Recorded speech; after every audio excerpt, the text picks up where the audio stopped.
Coming up on today's show, we take a look at some of the changes that the theme parks have made due to the coronavirus pandemic.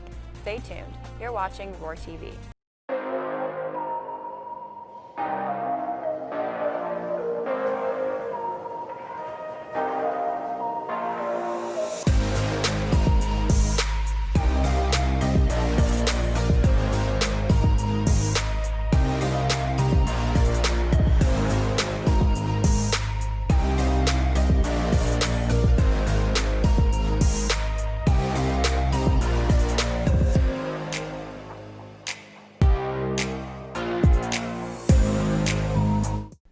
Good afternoon, Oviedo. I'm Lillian Ray. Today is Wednesday, September 30th, 2020. Theme parks have taken a huge hit due to COVID-19. Brianna Babona and Delaney Warner are going to share how Universal is keeping their guests safe, along with how guests feel about the new policies. Universal Orlando Resort is a popular location for locals and tourists from all over the world.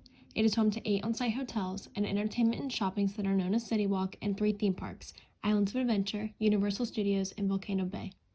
Amidst the COVID-19 pandemic that broke out amongst the United States in early March, Universal decided to close its doors to the public and keep them closed on Monday, March 16th. Several months later, Universal Orlando was able to open back up to the public on June 3rd.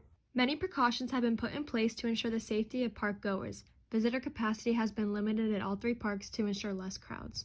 We were at the parks a couple weeks ago, and the crowds were actually a lot bigger than they had been in the past few months after they opened since COVID. There's a lot less people, and you're not on top of each other as much, and nobody really goes near you. Earlier closing times than usual have been in effect at all 3 of the parks plus City Walk, so more sanitation measures can be taken after each day. Masks are required at everyone on the resort site at all times. The only exceptions are eating, swimming, and water rides. I don't mind wearing a mask at all. I feel like it keeps everyone safe. And if everyone follows the rules and does their part and wears their mask, then we can keep the parks open. In each of the parks, there are several blocked-off locations called U-Rest areas that let guests take off their masks while social distancing. Temperature checks are required entering any Universal Orlando facility. Social distancing is in effect in all lines and all seating and dining arrangements throughout the resort. Markers are placed all over the ground for instruction. They have hand sanitizer stations throughout the park, and then right before on rides, they will give everyone hand sanitizer that you're required to have to go on the ride. Seating on all rides and attractions has been altered and limited to accommodate social distancing regulations. Certain park attractions are only available to those who reserve a specific time slot on the Universal app in order to prevent crowded lines.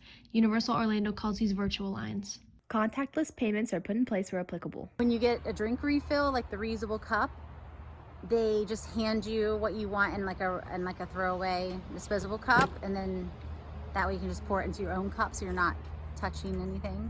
It felt pretty safe, and I definitely want to go again, and it didn't feel like I got corona. COVID has affected a lot more than just the safety of park guests. Rides such as the Fast and Furious and Storm Force Acceleration, along with several others, have been temporarily shut down in recent weeks. Halloween Horror Nights has been canceled for the 2020 season. Universal Orlando's 4th park, Epic Universe, which was announced over a year ago, has stopped land clearing and has been put on hold until further notice. Some good news, though. The coaster that has been in construction in the Jurassic Park area of Islands of Adventure has just been announced by Universal Orlando as the Velocicoaster. It will open in the summer of 2021. The tribute store in Universal Studios remains open with Halloween merchandise and treats for purchase. 2 Halloween Horror Nights houses will be open on select nights in the next weeks. Universal Orlando plans to keep all of their procedures and precautions in effect as long as COVID-19 is a danger to the health of resort guests. Please note, the Universal is constantly updating their rules and regulations to meet the current guidelines. Information in this video is subject to change. From ROR TV, this is Brianna Babona and Delaney Warner.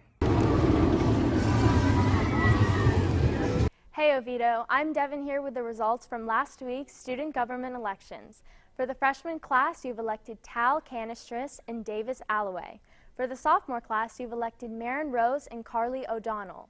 For the junior class, you've elected Ellie Rothfuss, Amanda Wagner, and Andrew Christensen. For the senior class, you've elected Lauren Leese and Michael Padron. Congratulations.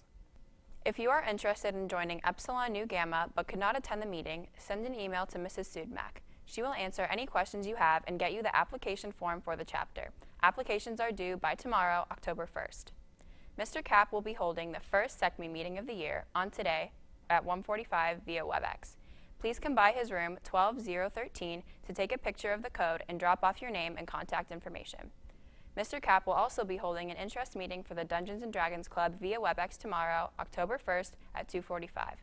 Stop by his room 12013 to get the QR code. Mr. Kapp will also be holding the first Gay Straight Alliance meeting on Friday, October 2nd at 2:45 via WebEx. We will be discussing the possible events this year as well as officer roles. Anyone can join and be a part of this collaborative, non-judgmental, fun group that is accepting towards everyone. Come by 12013 to get the QR code. All boys interested in playing basketball this coming season are invited to play in an open gym next month. You must be cleared through the new online system in athletics office to participate. Please stop by Coach Valerie's room 8024 with any questions.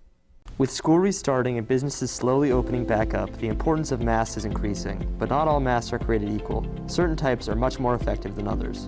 The cotton medical mask and the multi-layer cotton masks are two of the best options for affordable, effective masks. As long as it is well fitted, it blocks much of your expelled respiratory droplets. Even homemade versions of the cotton mask are very effective if they're made well.